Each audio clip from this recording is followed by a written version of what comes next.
had a friend growing up, my best friend, who tore her ACL 3 times. 3 times, and had surgery 3 times. So all the times I was there taking care of her, lugging her around in her wheelchair, on her crutches, in her brace, bringing her to PT. So I feel like that's where I kind of started learning about physical therapy.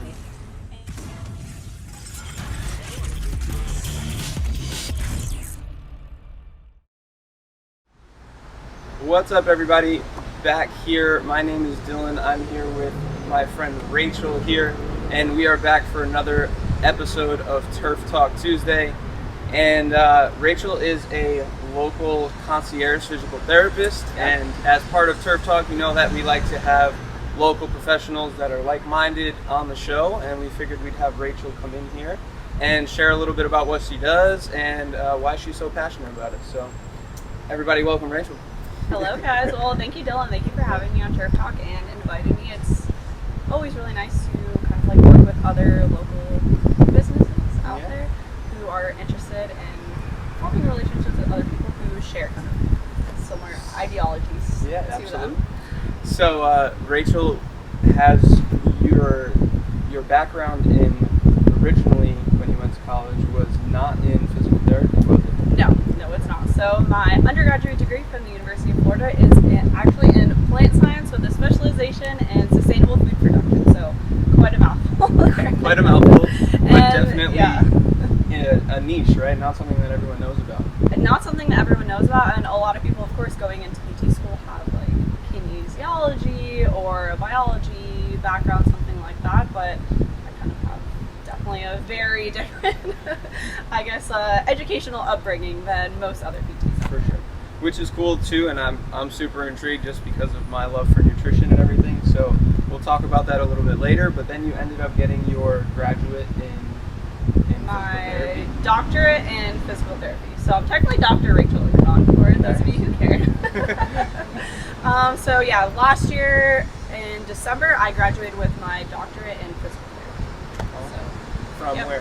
From University of St. Augustine. So I did my undergraduate at the University of Florida, and then University of St. Augustine campus in Miami is where I did my graduate program. Nice. And where did your passion for physical therapy come into play?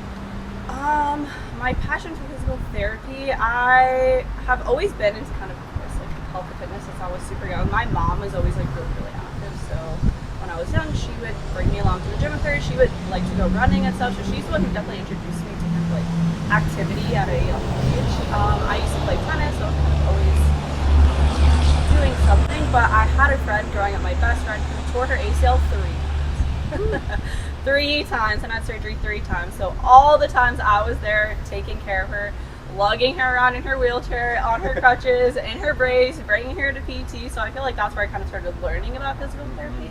And since I saw how they kind of helped rehab her basically back to life 3 times, I guess that's where my like love for it started, and especially in like athletics, because she was a competitive cheerleader and a flag football player, so kind of in that realm, I guess, more so. Pretty similar. I got into the world of sports medicine because Haley tore her ACL a bunch of times. Really? So, yeah, it's so small world. That's kind of funny how that happened. yeah, it's very common. A lot of people do it, and it's a pretty traumatic blowout and a very, very long recovery. So. Yes, you definitely have to be committed to it. Yeah, to say the least. Yes. So, let's talk about like services that you offer and what you offer to your clientele and to people. Okay, so I am a fully concierge physical therapist. So for those of you or those of your listeners who don't know what concierge means, it basically just means mobile. So I do not have an office. I don't have a location. I go to my patients wherever they may be. So home, gym, office, airplane hangar, Pilates studio, wherever they may be, I visit them there.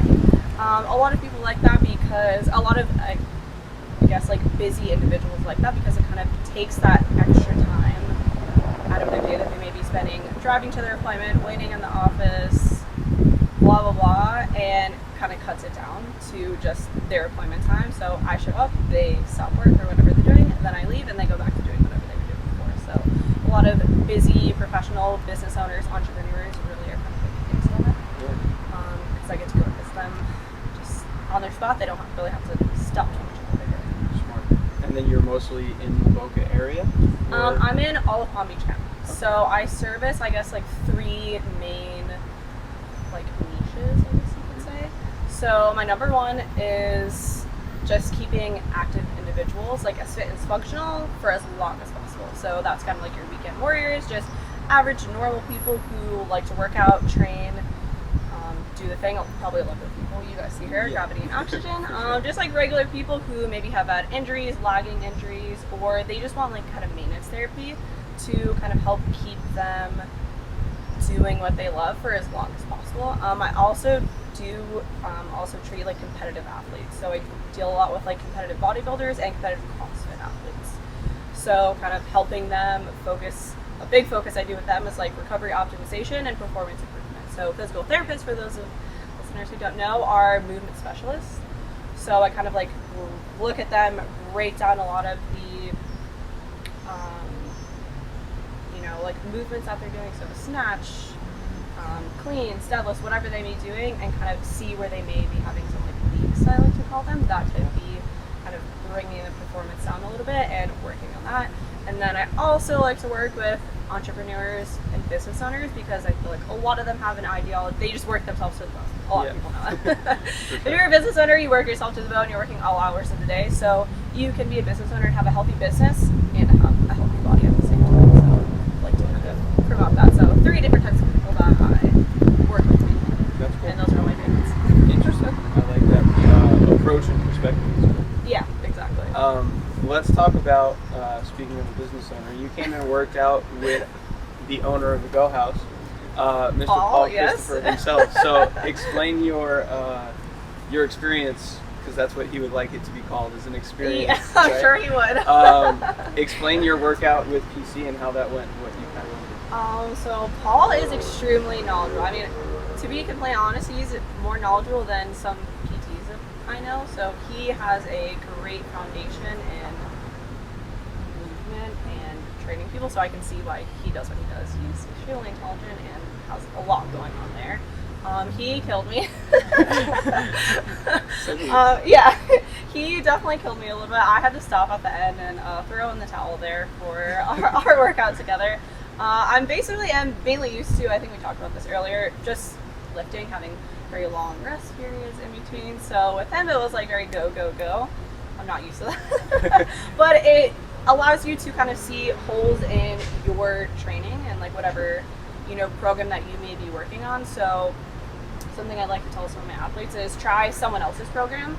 If you are able to excel or do well working out in someone else's program, you know that your program is like fully encompassing. Yeah, fully encompassing, a well-rounded program. So for me, mine's not.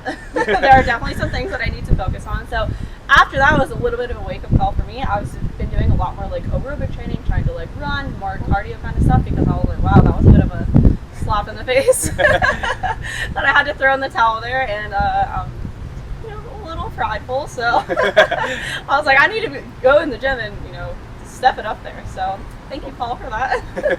Yeah, he'll definitely be watching. Yeah. So then the last thing I want you to kind of wrap up on is share a couple of like cool, interesting facts that you learned in your undergraduate degree, all encompassing agriculture and nutrition, because obviously it's such a big part of a healthy lifestyle, and you learned a ton of awesome things there. Absolutely, so yeah. Maybe 2, 3, 4 things that nobody may know, throw them out there. Okay, so I feel like number one thing that a lot of people like to talk about is organics in general. A lot of people think that organic produce does not have any pesticides sprayed on it. That is not true. Organic farming does have pesticides sprayed on it, and a lot. A lot. It's just not synthetic. So they use natural pesticides and fertilizers rather than synthetic fertilizers. So kind of like pick your poison there. A lot of people also don't realize that a lot of the pesticides that are used now are systemic. So they're kind of inside the foods you eat rather than on them. So sometimes washing them isn't really doing anything. Yeah, unfortunately, because it's actually inside the food you eat. Another one that I'd say is really important is wash all of your food. At a bare minimum, even though there are still synthetic fertilizers and pesticides, herbicides, whatever you want to call it, there's many different things. You still need to wash your food, especially herbs. A lot of people don't wash herbs, so when they buy basil, oregano, thyme, those are all heavily sprayed with fertilizers. I worked at a hydroponic herb farm in Davie called Florida Fresh Herbs. They actually sell to the public, so maybe some of your listeners have seen them. If you have smelled what pesticides or herbicides smell like after it's been sprayed, you would never ever want to not wash your food again. So take it from someone who has worked out in the field and been out there. Please wash your food, and especially your herbs, because I feel like a lot of people, cilantro, those kinds of things, I don't know why it kind of, I feel like, slips their mind. They wash like fruits, berries, peaches, peppers, all those kinds of things, but they definitely don't wash herbs. So please wash your foods. Please wash your foods. Please wash your foods. Good to know. Make sure you guys take some action on those things. Yeah. So let's wrap it up with how people can get in contact with you and how you can be of help to some of these people listening. Okay, so I feel like a lot of people kind of don't know what physical therapists do. So you do not have to be injured to see a physical therapist. I do want to put that out there. So I do deal with people who have injury, impairment, dysfunction, but also people who are just looking to enhance their performance, feel better, and move better. You can reach me on my Instagram, which is on Concierge PT, or Dr. Rach DPT. That's also like my personal and kind of like business Instagram. My phone number that most of my clients reach me at is 561-888-0717, and then my email is drrachel@onconciergept.com. Hope you guys got that. That was a lot. No, we'll put it down in the show notes. We'll make sure that you guys can see that and reach out to her, and obviously you guys can reach out to us and we can put you in contact with her. Thank you again for taking the time. Thank you, This was cool. I already learned some stuff, and I'm sure you guys did too. So thank you again. And thank you guys for having me. I really appreciate it. Of course. We hope to see her around the Go House a little bit more. She's got bright yellow colors, so it only makes sense. And as always, good energy always wins, and we'll see you on the next episode of Turf Talk Tuesday. Bye, guys.